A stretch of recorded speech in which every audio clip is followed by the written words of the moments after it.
ഉള്ളി സാമ്പാർ ഉണ്ടാക്കാം. അതിനുവേണ്ടി ഇത് 1/2 കപ്പ് തുവരപ്പരിപ്പ്, അതാണെങ്കിൽ നന്നായിട്ട് 3-4 തവണ കഴുകിയെടുക്കുക.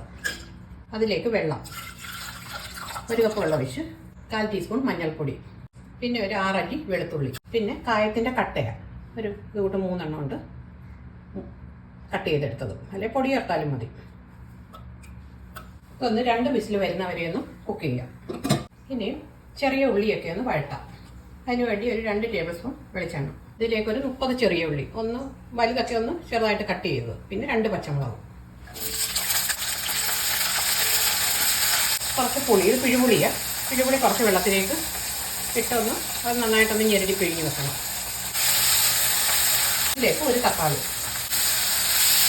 തീ ഇനിയും കുറച്ച് വെച്ചിട്ടൊരു ഇതിലേക്ക് ഒരു 2 ടീസ്പൂൺ മുളക് പൊടി ഇടാം. മല്ലിപ്പൊടി അതും ഒരു 2 ടീസ്പൂൺ ഇടാം. നന്നായിട്ട് ഇതൊന്ന് മൂക്കട്ടെ. 1/4 ടീസ്പൂൺ മഞ്ഞൾപ്പൊടിയും ഇടുക. ഇത് മൂത്തിട്ടുണ്ട്. ഇതിലേക്ക് തുവര വേവിച്ചതിടാം. ഈ പിഴുപുളിയും പിഴിഞ്ഞ് വെച്ചേക്കുന്ന കഴിക്കും. മല്ലിയില ഇടാം. ഉപ്പ് പോരാണെങ്കിൽ ഉപ്പൂടെ ചേർക്കാം, കുറച്ച് ഉപ്പൂടെ ചേർക്കാം. ഇതൊന്ന് കടുക് വറക്കാം. കുറച്ച് കടുക്, ഉലുവ പൊടി ചേർത്താലും മതി. ഇപ്പോൾ ഉലുവയായി ചേർക്കുന്നത്. അത് പൊട്ടിക്കഴിയുമ്പോൾ ഉണക്കമുളക്, കറിവേപ്പിലയും ഓഫാക്കാം. ഇനി ഇതിലേക്ക് കടുക് വറുത്തതിടാം.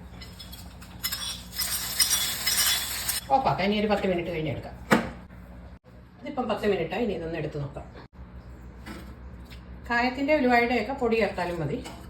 അതുകൊണ്ട് ഒന്നുകൂടെ നന്നായിട്ട് വേകണമെന്നുള്ളവർക്ക് 2 തവണയും കൂടെ കുക്കറിൽ ഒന്ന് അടിച്ചെടുക്കാം.